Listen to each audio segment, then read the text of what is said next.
Merci de rester fidèle à nos programmes. C'est votre matinale préférée qui se poursuit sur la première télé urbaine du Sénégal. Youssou Touré reste à l'APR et aux côtés de son leader Macky Sall, le responsable apériste, secrétaire d'État à l'alphabétisation et aux langues nationales, démissionnaire hier après-midi, est revenu sur sa décision quelques heures après. Refusant de rentrer dans les détails, Youssou Touré explique juste qu'il a eu une incompréhension et quiproquo entre lui et sa hiérarchie.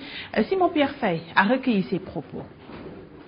J'avais estimé effectivement qu'il y a problème dans les relations entre la hiérarchie et moi-même. Nous nous sommes expliqués et nous avons trouvé un terrain d'entente. C'est un quiproquo, franchement c'est un quiproquo, c'est un malentendu. L'essentiel, c'est que j'ai la confiance du président du parti pour véritablement prendre en charge les préoccupations des enseignants du parti. Et même des enseignants qui ne sont pas du parti. Donc de ce point de vue, je crois qu'il y a eu problème, il y a eu malentendu. Nous avons discuté, nous l'avons réglé et nous l'avons dépassé.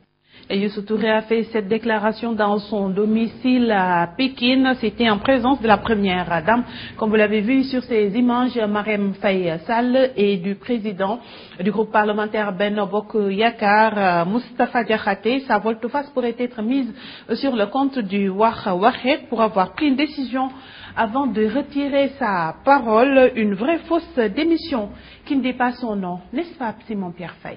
L'information est allée comme une traînée de poudre. Youssou Touré quitte Macky Sall. À peine une heure, tout Dakar et même l'intérieur du pays ne bruissaient que de cette information. Une grosse information qui, sur le coup, a surpris plus d'un. Youssou Touré et Macky Sall, c'est quand même un compagnonnage depuis bien des années, depuis les heures difficiles de l'actuel président au Parti démocratique sénégalais. Quelques heures après, c'est un Youssou Touré Penaud qui cherche ses mots et qui se présente devant les micros et les caméras dans son salon. Debout à ses côtés, la première dame Marème Faye Sall et le président du groupe de la majorité parlementaire Moustapha Diakhaté. Était-il là pour le raisonner et lui remonter les bretelles? Aucun doute, car égal à lui-même, Youssou Touré dès les premiers mots lâche, c'est une incompréhension. Mais incompréhension par rapport à quoi et avec qui? L'instituteur, secrétaire d'État à l'alphabétisation et aux langues nationales, se refuse à toute explication, se contentant seulement de présenter ses excuses au président de la République, leader de l'APR, parti auquel il se réclame, à la première dame qui par moment place un mot qui fait se marrer toute la salle, et Moustapha Diakhaté qui écoute et acquiesce. Tout compte fait, c'est finalement une vraie fausse démission de Youssou Touré qui ravale ces mots et qui sera désormais classée dans la catégorie des personnalités de la République. Et ils sont très peu nombreux d'ailleurs à ne jamais aller jusqu'au bout de leur engagement. Apparemment, le Wax Waxet Simon Pierre Faye est à la mode en ce moment. Tenguet Bagna a été porté hier sur les fonds baptismaux. Cette coalition regroupe des formations politiques appartenant à l'opposition et des organisations de la société civile. Elle compte mener des actions pour sensibiliser les populations sur les errements de la nouvelle constitution afin que le non massif puisse triompher au soir du 20 mars 2016. Reportage Charamet Tidiansek, Mansour Ndiaye.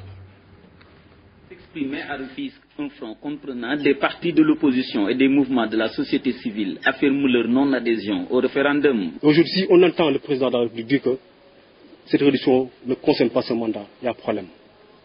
D'où la question, est-il nécessaire d'aller au référendum? La question est non. Mais s'il persiste effectivement à tenir ce référendum, paraît-il même il y a décret, nous en tant que jeunes issus de la société civile, en tant que des patriotes de cette nation, en tant que des hommes qui sont épris de justice, en tant que des hommes qui demain aspirent à être des leaders et qui veulent que chaque leader ici qui prenne une décision puisse la respecter. Ce qui manquait, ce n'était pas les moyens juridiques, les mécanismes juridiques pour faire respecter cette décision. C'est pourquoi, pour dire un signal fort à Macky Sall, toutes les forces vives du département de Rufisque aujourd'hui se sont levées pour battre campagne, pour un non massif puisse l'emporter ici au département. Ce front, Tenguet Bagna, compte aller à la rencontre des populations du département pour les inciter à voter le non. Un comité d'initiative a d'ailleurs vu le jour. La première, c'est d'abord d'aller envers les peuples, d'aller envers les citoyens, de faire des porte-à-porte, de faire des forums, les expliquer effectivement le contenu de ce référendum, le contenu de ces articles. Le premier acte posé par une structure regroupant des entités favorables au non vient d'être enregistré dans l'espace public rufisquois. La bataille risque d'être dure entre partisans du oui et ceux du non. Référendum du 20 mars prochain, cher Ahmed Tidiane Seck, que l'opposition sénégalaise et la société civile mobilisent 1030 jeunes, 130 000 plutôt, jeunes pour sécuriser le vote des citoyens. Les responsables du Front du Non qui se sont rencontrés hier à la permanence du parti Réumi sont revenus sur ce qu'ils appellent le danger de voter oui. Suivant à ce propos, l'explication du porte-parole, il s'agit du professeur Malik Ndiaye au micro de Ndeye Mendao. Dès les prochaines 24 heures, nous allons commettre et mettre en mouvement 130 000 volontaires pour la sécurisation de ce vote du peuple dont nous savons d'ores et déjà qu'il est imparable en termes de rejet. La grande mobilisation qui voit tous les leaders syndicaux, citoyens, politiques, associatifs, cette grande mobilisation au Sénégal, dans les régions, à Matam, à Ziguinchor, Sédhiou, dans les plus petites communes, eh bien cette mobilisation-là va déferler. Et donc, écoutons et écoutez, peuple du Sénégal, les voix de vos interprètes et nos messages. Nous ne nous laisserons pas faire. Et nous parlons tout à fait autre chose. Un violent feu de brousse s'est déclaré à Bahoum, c'est à l'entrée de la commune de Sédhiou, au-delà du tapis herbacé parti en fumée. Par endroits, ce sont des pieds d'anacardier qui ont été consumés. L'absence de pare-feu et le non-respect de la mise à feu précoce seraient des facteurs d'aggravation de cet incendie. Correspondance à Sédhiou, Ibrahima Diallo.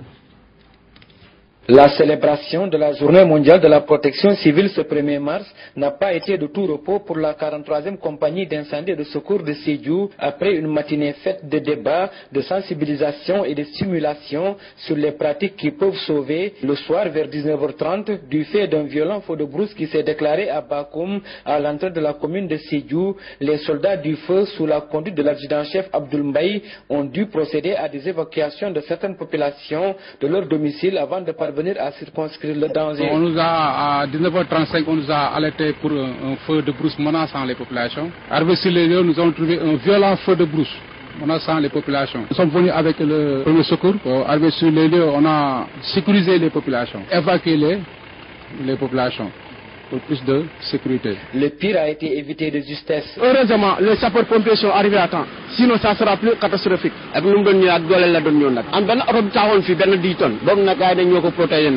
Même si la gendarmerie qui s'est transportée sur les lieux n'a pas encore déterminé l'origine de l'incendie, du côté des populations de Bakoum, l'on pointe du doigt un dépotoir d'ordures érigé par la commune de Sédhiou dans leur village, endroit duquel serait parti l'incendie.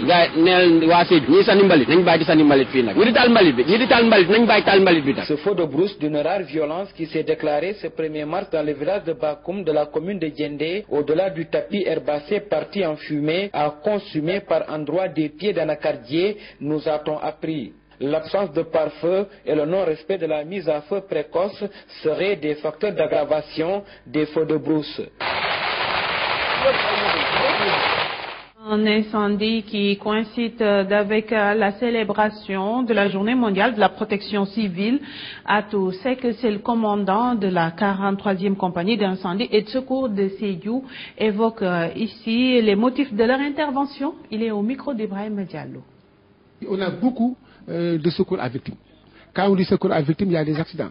Parce que vous savez, avec la RN4, il y a beaucoup d'accidents. Avec la RN6 aussi, qui est en phase de terminaison, c'est sûr et certain qu'il y aura beaucoup d'accidents. Mais en dehors de ça aussi, en ville, il y a beaucoup d'accidents, surtout au niveau des motos Jakarta. Mais aussi, il y a ce qu'on appelle un phénomène qu'on appelle les personnes tombées en crise dans les écoles. Aujourd'hui, à Sédhiou, tu ne peux pas rester un jour sans intervenir dans les établissements scolaires pour les personnes, des filles surtout, qui sont tombées en crise. Donc tout ça, ça fait c'est pour les événements de pirogue aussi. Il y en a l'année dernière, je crois, il y avait au niveau des Gridi et tout ça. Hein, il y en avait. Mais nous, on a quand même une équipe de plongeurs qui est bien équipé, qui est assidu, qui est prêt pour intervenir. Maintenant, on continue la sensibilisation. Par exemple, au niveau de la traversée de Sandiniéry, le préfet a fait un excellent travail. Actuellement, les pirogues qui font la traversée, tous les gens portent les gilets. Et nous passons à présent au sport. Les 16e de finale de la Coupe de la Ligue ont démarré hier avec cette belle victoire du Casa Sport qui a éliminé la Linguère de Saint-Louis sur la marque de 2-1 pour Petite Côte Niary-Tally, 1-0. Renaissance Ethics 4-1, Teungueth FC Gorée 1-0 et puis Ndarguit Diambar 0-2. Suite de ces compétitions ce mercredi, c'est-à-dire aujourd'hui, au stade de Mbour Pikine, ce sera à 17h au stade Caroline Faye de Mbour et puis à suivre au stade Amadou Barry à 15h Port Génération Foot et puis en seconde heure Duc Niambour. Une fenêtre sur l'international avant de boucler ce bulletin d'information. Faustin Archange Touadéra et le nouveau président de la République de la Centrafrique, la Cour constitutionnelle a confirmé hier sa victoire à l'élection présidentielle du 14 février dernier. Ancien Premier ministre de 2008 à 2013, le nouvel homme fort de Bangui succède à la présidente de transition Catherine Samba Panza. Un immense chantier attend Faustin Archange Touadéra, celui de la reconstruction de ce pays d'Afrique centrale. Et puis nous parlons du Super Tuesday avec les premiers résultats de ces primaires qui sont tombés. Hillary Clinton chez les démocrates et Donald Trump chez les républicains sont largement en tête.